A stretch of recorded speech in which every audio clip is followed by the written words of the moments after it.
بسم اللہ الرحمن الرحیم۔ بیوی کی جب بھی طبیعت خراب ہوتی وہ الٹرا ساؤنڈ کروانے جاتی کہ میں حاملہ ہو گئی ہوں۔ اس کی حالت دیکھ کر مجھے بہت رونا آتا کہ میں نے اسے یہ نہیں بتایا تھا کہ میں بانجھ ہوں۔ اس بار بھی وہ مایوس ہو کر روتے ہوئے لوٹ رہی تھی اور میں اسے تسلی دے رہا تھا جب راستے میں ایک مٹھائی والا آواز لگا رہا تھا کہ 4 دن میرے ہاتھوں سے بنے میٹھے پیڑے کھائیں اور پھر بانجھ ہو یا کوئی اور مسئلہ، دو دو جرواں بچے جنیں۔ اس کی بات سنتے ہی بیوی نے فوراً خرید لیے، جبکہ مجھے وہ پیڑے والا مشکوک لگ رہا تھا۔ رات ہوتے ہی بیوی نے خود بھی پیڑے کھائے، مجھے بھی پیڑے کھلائے۔ ہم کھاتے ہی گہری نیند سو جاتے، جبکہ بیوی صبح شرمائی شرمائی سی ہوتی۔ ابھی تیسرا ہی دن تھا جب اچانک میری بیوی کی طبیعت خراب ہو گئی۔ جلدی سے الٹرا ساؤنڈ کروایا تو جان نکل گئی کہ میرا نام صوبان ہے۔ میرا تعلق اسلام آباد سے ہے۔ میرے دادا اپنے علاقے کے بہت بڑے جاگیردار تھے۔ بہت سے فیصلے ان کی رضامندی سے ہوتے تھے۔ میرے والد میری پیدائش سے پہلے ہی اس دنیا سے چلے گئے تھے۔ وجہ خاندانی جھگڑا تھا۔ میرے ابو اپنے خاندان کے بہت ذہین شخص تھے۔ ان کے خاندان میں لڑکے زیادہ پڑھے لکھے نہیں تھے، کیونکہ پیسہ عام تھا اور زمین جائیداد بھی بہت تھی، اس لیے کوئی بھی زیادہ پڑھنے کو ترجیح نہیں دیتا تھا۔ میرے ابو اور میرے تایا 2 بھائی تھے۔ ایک میری پھپھو تھیں جو اپنے بھائیوں پر جان دیتی تھیں۔ میرے تایا زمین اور کاروبار سنبھالتے تھے۔ میری تائی شمسہ جو نہایت ہی نفیس خاتون تھیں، مجھ سے بہت محبت کرتی تھیں۔ ان کی 2 اولادیں تھیں، ایک فاریہ، دوسرا سہیل۔ فاریہ کو ہمیشہ ہی مجھ سے دشمنی رہی کیونکہ وہ مجھے اس خاندان کا حصہ نہیں سمجھتی تھی۔ اس کی وجہ یہ تھی کہ جب میرے تایا کو میرے ابو نے منا لیا کہ انہیں شہر میں رہ کر پڑھنے کی اجازت لے دیں، تو تایا نے میرے دادا سے بات کی اور پھر میرے تایا اور میری پھپھو نے میرے دادا کو منا لیا اور میرے ابو ہاسٹل میں رہ کر پڑھنے لگے۔ میرے ابو اب کبھی کبھار ہی گاؤں آتے۔ تایا بھی یہی چاہتے تھے کہ وہ گاؤں کم ہی آئیں اور وہ سب کچھ خود ہی سنبھال لیں۔ ابو کبھی اگر آ کر کسی مسئلے میں بولتے تو میرے تایا انہیں یہ کہہ کر خاموش کروا دیتے کہ تم یہاں کے رسم و رواج کو نہیں جانتے ہو۔ انہیں میرے ابو کا اپنے کسی معاملے میں بولنا اچھا نہیں لگتا تھا۔ ابو نے بھی ان کے ہر معاملے سے کنارہ کر لیا۔ وہ صرف چھٹیوں میں آتے اور وہ بھی صرف دادا پھپھو سے ملنے یا اپنی بھابھی جن سے اپنی ماں کی طرح ہی محبت تھی انہیں۔ گرمیوں کی چھٹیوں میں ابو گاؤں آئے تو میری تائی نے میرے ابو سے کہا، اس بار پیپرز دے لو، پھر میں اپنی دیورانی لے آؤں گی۔ سارا گھر ہی مجھ پہ چھوڑ رکھا ہے، کچھ ذمہ داری بانٹو تمہاری بیوی کے ساتھ۔ اور ابو مسکرانے لگے، بولے کہ اگر آپ کو اپنی جیسی کوئی ملتی ہے تو لے آئیں، آپ کی فوٹو کاپی ہونی چاہیے۔ تائی میرے ابو کی شادی اپنی بہن سے کروانا چاہتی تھیں، اس کے لیے انہوں نے میرے دادا کو بھی راضی کر لیا، لیکن میرے تایا چاہتے تھے کہ ابھی شادی نہ ہو۔ انہیں لگتا تھا کہ اگر شادی ہو گئی تو میرے ابو گاؤں میں ہی رہنے لگیں گے اور وہاں کے لوگ پہلے ہی میرے تایا کے مقابلے میں میرے ابو کو زیادہ پسند کرتے تھے۔ ایک بار جب میرے ابو گاؤں آئے تو ان پر کسی نے گولیاں چلا دیں، وہ موقع پر ہی انتقال کر گئے۔ میرے دادا کو جب میرے ابو کے قتل کی خبر ملی تو انہیں ہارٹ اٹیک ہو گیا اور اس طرح ایک ہی دن باپ بیٹے کا جنازہ نکلا۔ میرے تایا اس حادثے کے بعد بہت شدید بیمار رہنے لگے۔ تائی بتاتی تھی کہ وہ پورا مہینہ چلنے پھرنے سے بھی رہ گئے تھے۔ انسان جتنا بھی مضبوط ہو، اپنوں کے بچھڑنے کا غم توڑ دیتا ہے۔ میرے تایا بالکل ہی بدل کر رہ گئے۔ انہوں نے پنچایت کے فیصلے کرنے چھوڑ دیے، لوگوں سے ملنا جلنا چھوڑ دیا، الیکشن سے بھی دستبردار ہو گئے۔ وہ اب گھر تک محدود ہو کر رہ گئے۔ تائی کہتی تھی کہ انہیں اس بات کا بھی شدید دکھ ہے کہ جس بھائی سے یہ جان چھڑاتے تھے وہ ان کو ہمیشہ کے لیے ہی چھوڑ گیا، اور جس کی بات کی وجہ سے بہت بہادر تھے وہ بھی اب اس دنیا میں نہیں ہیں۔ 6 ماہ گزر گئے۔ تایا کی وہی حالت تھی۔ تائی ان کو اور اپنے بیٹے کو سنبھال رہی تھیں اور وہ خود بھی ماں بننے والی تھیں۔ اس حال میں ان کے لیے بہت مشکل تھا سب دیکھنا۔ ایک دن ایک کال آئی۔ تائی سے پوچھا گیا، شمسہ بھابھی ہیں؟ تائی نے کہا، ہاں میں شمسہ ہوں۔ فون کرنے والی نے جو کہا اس کو سننے کے بعد تائی کو سمجھ نہیں آ رہی تھی کہ کیا کریں۔ وہ اسی وقت بھاگ کر تایا کے کمرے میں گئیں اور انہیں بتایا کہ آپ کے بھائی ظہیر کا ایک بیٹا بھی ہے، اس کی بیوی کا فون تھا۔ تایا نے حیرانی سے تائی کو دیکھا۔ وہ بہت خوش نظر آ رہے تھے اور اگلے ہی دن وہ بیوی کو لے کر ظہیر کی بیوی کے پاس پہنچ گئے، لیکن وہاں پہنچ کر پتہ چلا کہ وہ ایک بچے کو جنم دے کر زندگی کی بازی ہار چکی ہے۔ تایا نے اس بچے کو گود لے لیا اور وعدہ کیا کہ میں خود اس بچے کی پرورش بالکل اپنے بچوں کی طرح کروں گا، اور پھر گاؤں آ گئے۔ آ کر سارے گاؤں میں مٹھائی بانٹی۔ عقیقہ اتنا شاندار تھا کہ لوگ ایک عرصے تک یاد کرتے رہے۔ تایا کی مجھ میں جان تھی۔ میرے رونے کی آواز سن لیتے تو سارے گھر کی شامت آ جاتی تھی۔ اپنے بچوں سے زیادہ مجھے توجہ دیتے تھے، اور اس کا نتیجہ یہ تھا کہ سہیل بھائی تو سب سمجھتے تھے، بڑے تھے، لیکن فاریہ کو مجھ سے نفرت ہونے لگی تھی۔ میں اور فاریہ نے ایک ساتھ ایک ہی اسکول سے میٹرک کیا تھا۔ تایا نے اسے آگے پڑھنے کی اجازت دے دی۔ وہ بھی اب ہاسٹل میں رہ کر پڑھ رہی تھی۔ میں جب گھر جاتا تو واپسی پر اسے بھی لے جاتا۔ میرا اسے لینے جانا اسے ہمیشہ ہی برا لگتا۔ سارے راستے وہ بڑبڑاتی رہی اور گھر جا کر واویلا کرتی، اپنی ماں سے بھی جھگڑتی۔ اس نمونے کو کیوں بھیجا مجھے لینے کے لیے؟ وہ اسے ڈانٹتی اور کہتی، تجھے میرے بیٹے سے دشمنی کیا ہے؟ کیوں اس کے پیچھے پڑی رہتی ہے؟ اگر اگلی بار اسے بھیجا تو میں آنے سے ہی انکار کر دوں گی۔ لیکن ہر بار ہی وہ اپنے کہے سے شاید تایا کی وجہ سے مکر جاتی تھی اور میرے ساتھ آنے پر مجبور تھی۔ اس دن بھی میں گھر جا رہا تھا جب گھر سے تایا کی کال آئی۔ کہنے لگے، سبان، آتے ہوئے فاریہ کو لے آنا۔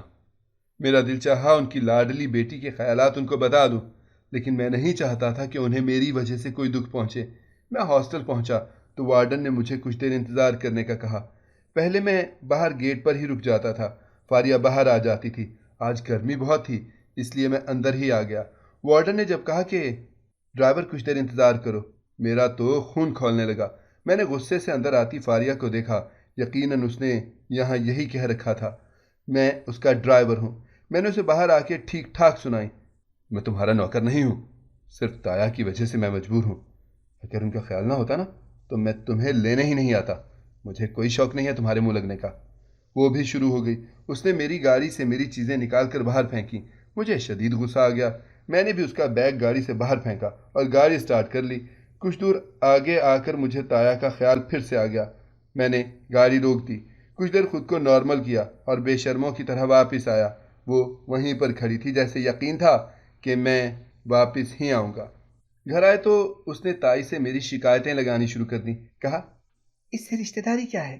کسی عورت نے آپ سے کہہ دیا یہ چاچو کا بیٹا ہے اور آپ نے مان لیا۔ کیا پتا وہ عورت جھوٹی ہو؟ مجھے تو یہ کوئی خاندانی شخص لگتا نہیں۔ میرے قدم جیسے زمین نے جکڑ لیے۔ میں اندر آ رہا تھا، لیکن مجھے لگا کہ میں تو کہیں کا بھی نہیں رہا۔ میری تو ذات ہی سوالیہ نشان بن گئی تھی۔ تائی نے فاریہ کو تھپڑ مار دیا تھا اور اب اسے سنا رہی تھی، تم نا ایک جاہل اور بددماغ لڑکی ہو جسے وقت کے علاوہ کوئی نہیں سمجھا سکتا۔ مجھے تائی سے بہت محبت تھی اور آج بھی بہت پیار آیا۔ شکر ہے کوئی تو تھا جسے میں عزیز تھا۔ جتنے دن میں گاؤں میں رہا، تایا مجھے ہر جگہ ساتھ ساتھ رکھتے۔ میں بھی ان کے ساتھ سائے کی طرح رہا۔ جب ہم گھر آئے تو پتہ چلا کہ فاریہ لڑ کر اکیلی ڈرائیور کے ساتھ چلی گئی ہے۔ تایا بہت غصے میں تھے اور تائی سے کہا، اسے واپس بلواؤ، بہت پڑھائی ہو گئی۔ کیا تعلیم اس لیے ہے کہ یہ باغی ہو جائے؟ اسے یہ بھی احساس نہیں کہ ہمارے گھر کی عورتیں اکیلی باہر نہیں جاتی۔ انہوں نے مجھے کہا، بیٹا فوراً جاؤ، اسے واپس لاؤ۔ میں نے تائی کی طرف دیکھا جو بہت پریشان تھی۔ میں نے کہا، طیبہ ڈرائیور کو کال کرتے ہیں، وہ لے آئے گا واپس۔ جب ڈرائیور کو کال کی تو اس نے کہا کہ میں تو چھوڑ کر واپس آ رہا ہوں، اگر کہیں تو واپس چلا جاؤ۔ میں نے تایا سے کہا، طیبہ اس دفعہ جانے دیں، اگلی بار ایسا کرے گی تو دیکھ لیں گے۔ لیکن تایا کو لگ رہا تھا کہ جو لڑکی بتائے بغیر گھر سے ہاسٹل کے لیے نکل گئی، وہ کل کو بڑے بڑے فیصلے بھی خود ہی کر لے گی۔ وہ بہت غصے میں تھے۔ وقت ایسے ہی گزر گیا تھا، لیکن میرے اور فاریہ کے اختلافات ویسے ہی رہے۔ اس دوران میں نے اپنی ماں باپ کے رشتے کی شناخت ڈھونڈنے کی بہت کوشش کی، لیکن ہر بار ہی مایوس ہوا۔ میں نے اپنی LLB کی ڈگری لی اور پریکٹس کے لیے جا رہا تھا۔ فاریہ بھی BSc کے بعد گھر پر ہی تھی۔ تایا نے اسے آگے پڑھنے کی اجازت نہیں دی۔ سہیل بھائی کے رشتے کے لیے تایا نے میری پھوپھو کی بیٹی فرحین کو پسند کیا تھا اور کچھ دن میں ان کی شادی تھی۔ سارے گھر میں چہل پہل تھی۔ بہت عرصے کے بعد اس گھر میں رونق دیکھنے کو ملی تھی۔